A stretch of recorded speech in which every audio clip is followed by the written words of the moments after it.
Good morning friends, मैं हूं इंद्रराज नागर और आप सभी का स्वागत है मेरे चैनल इंद्र नागर व्लॉग्स में। आज हम जाने वाले हैं हेमकुंड साहिब, जो कि गागरिया से 6 किलोमीटर की दूरी और समुद्र तल से 15,000 फीट की ऊंचाई पर स्थित है। तो अभी हमने ट्रैक शुरू कर दिए हेमकुंड साहिब के लिए। इस वाले रूट में गागरिया से आप वैली ऑफ फ्लावर जाओ या फिर हेमकुंड साहिब जाओ, यहाँ पे आपको काफी झरने देखने को मिलेंगे। वैली ऑफ फ्लावर की ट्रैक 4 किलोमीटर की रहती है और अंदर वैली में घूमने का 4 किलोमीटर एक्स्ट्रा रहता है। और यदि हम हेमकुंड साहिब जाते हैं तो यहाँ 6 किलोमीटर की सीधी चढ़ाई रहती है। तो अभी हमने ये चढ़ाई शुरू करी है और शुरू करते ही हमें एक मनमोहक झरना नजर आया है और अब हम आगे बढ़ रहे हैं।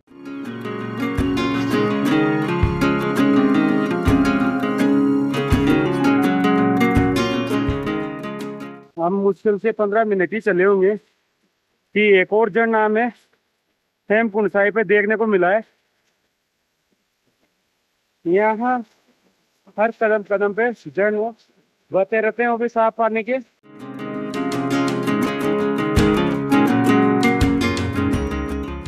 इस जगह का मौसम भी बड़ा ही अजीबोगरीब रहता है। अभी जहाँ पे हम खड़े हैं वहाँ पे हैं काफी सारे बादल जो कि पहाड़ों में अटके हुए हैं और झरने जिनकी वजह से ह्यूमिडिटी काफी ज्यादा हो रखी है। और आप मेरे पीछे देखेंगे ये पीक है, यहाँ पे धूप निकल रही है।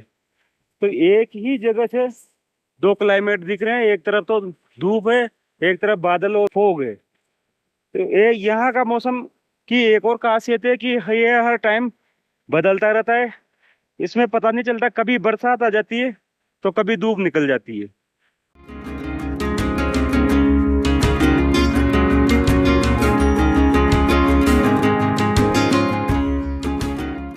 यहाँ पे है गागरिया और अभी हम लगभग 1 किलोमीटर की चढ़ाई कर पाए हैं और इसमें हमें लगभग 1 घंटे के समथिंग का समय लग चुका है।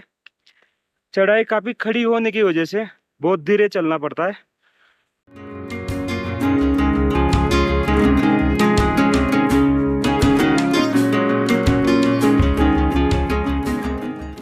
हेमकुंड साहिब वाले रास्ते पे काफी जगह रेस्टोरेंट बने हुए हैं जहाँ पे ब्रेकफास्ट वगैरह की और जो मूलभूत सुविधाएं टॉयलेट वगैरह की वह इस वाले रास्ते पे अवेलेबल है। और एक चीज और मेरे को अच्छी लगी, पहले जहाँ तक मैंने पहले सुना था कि यहाँ पे नेटवर्क का इश्यू था, वो सोल्व हो चुका है। Hemkund Sahib, valley of flower और गागरिया तीनों ही जगह अच्छा नेटवर्क हमें देखने को मिला है।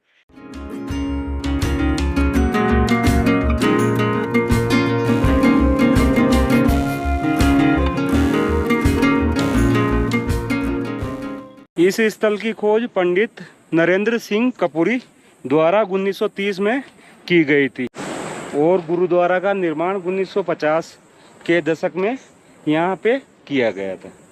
जैसा कि मैंने बताया था, यहाँ पे मौसम पल पल में चेंज होता रहता है। अभी धूप निकल आई है और नीचे काफी सारे बादल हो रहे हैं और हो सकता है कहीं पे बरसात भी आ रही हो।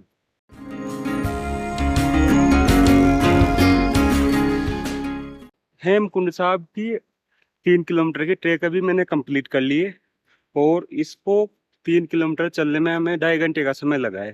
थकान काफी हो चुकी है। अभी 4 किलोमीटर के समथिंग मेरी ट्रैकिंग हो चुकी है। तो पास में ही एक बहुत खूबसूरत झरना देखने को मिला है हमें, जो कि ग्लेशियर में से निकल रहा है। ग्लेशियर में से एक होल बना हुआ है, वहां से ये झरना निकल रहा है और जो सारा ट्रैकिंग पाथ है उस पर तो पानी बह ही रहा है। मेरे पीछे बड़ा सा ग्लेशियर नजर आ रहा है, जो ही अभी मैंने जो झरना बताया था उसका सोर्स है। और काफी बर्फ जमी हुई है यहाँ पे काफी ऊंचाई तक। पूरा रास्ता झरनों से गिरा हुआ है, यहाँ तक कि जो रैंप है उस पे भी काफी सारा पानी रिस रहा है, तो थोड़ा संभल के चलने की जरूरत है।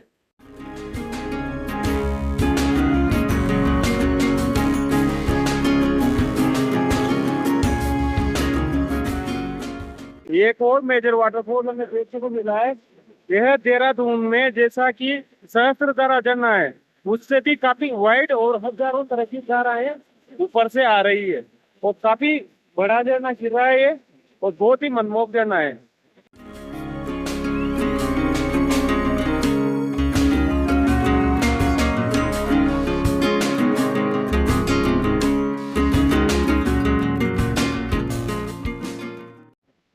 हेमकुंड साहब के 5 किलोमीटर के समथिंग ट्रेकिंग करने के बाद में हमें दो रूट नजर आते हैं।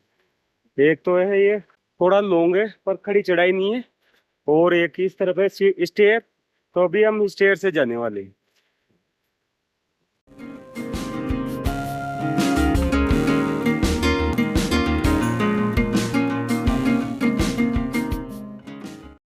और फाइनली 4.5 घंटे की ट्रेकिंग करने के बाद अभी हम हेमकुंड साहब पहुंच चुके हैं। मौसम काफी क्लाउडी हो चुका है, जैसा कि यहाँ अभी थोड़ी देर पहले ही धूप निकल रही थी, और अभी मौसम वापस चेंज होके काफी क्लाउडी हो चुका है। विजिबिलिटी भी काफी कम हो रखी है।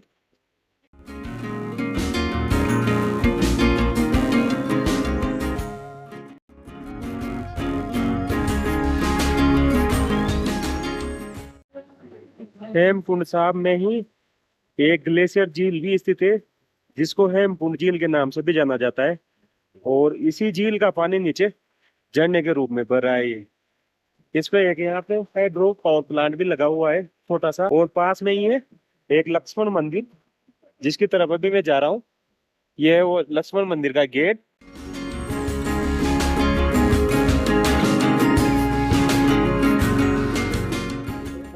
और इस तरफ है मंदिर।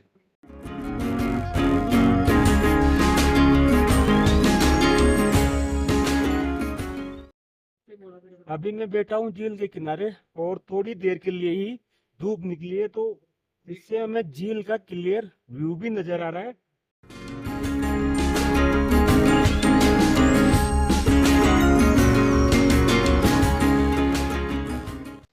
तो हेमकुंड गुरुद्वारा घूम के अभी हम 1:45 वापस रिटर्न हो चुके हैं, और अभी का मौसम आप देख सकते हो कितनी फॉग हो रखी है, और साथ में ही बरसात भी आ रही है। बीच बीच में बरसात आ रही है, और अभी थोड़ा सा बंद हो चुकी है, पर कितना धुंध है। और ये धुंध नहीं है, ये वो बादल है, जो कि अभी हम बादलों में से निकल रहे हैं।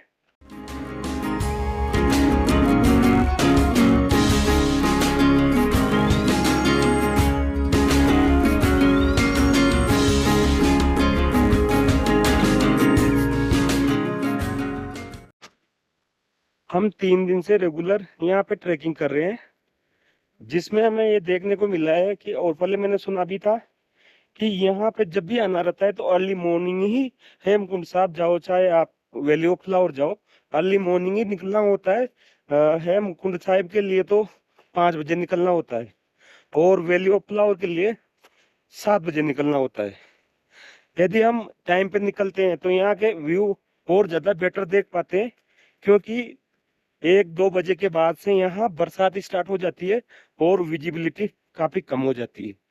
तो इस चीज का, जैसे आप घूमने आ रहे हैं यहाँ, तो इस चीज का विशेष ध्यान रखें कि आप टाइम पे अपनी ट्रेक शुरू कर दें। 3 दिन से हम यही देख रहे हैं कि 2 बजे के बाद में अक्सर यहाँ तीनों दिन बरसात हो रही है, जो कि देर रात तक चलती है।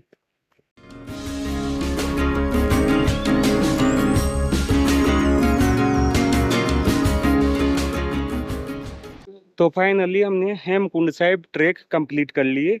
इसमें हमें चढ़ाई करने में 4.5 घंटे का टाइम लगा था, वह वापस आने में लगभग 2.25 से 2.5 घंटे का टाइम लगा है। अभी आप देख सकते हैं गागरिया मेरे पास में ही है, यहाँ से चंद मिनटों की दूरी पे ही है, और हमारी ये ट्रेक कंप्लीट हो चुकी है।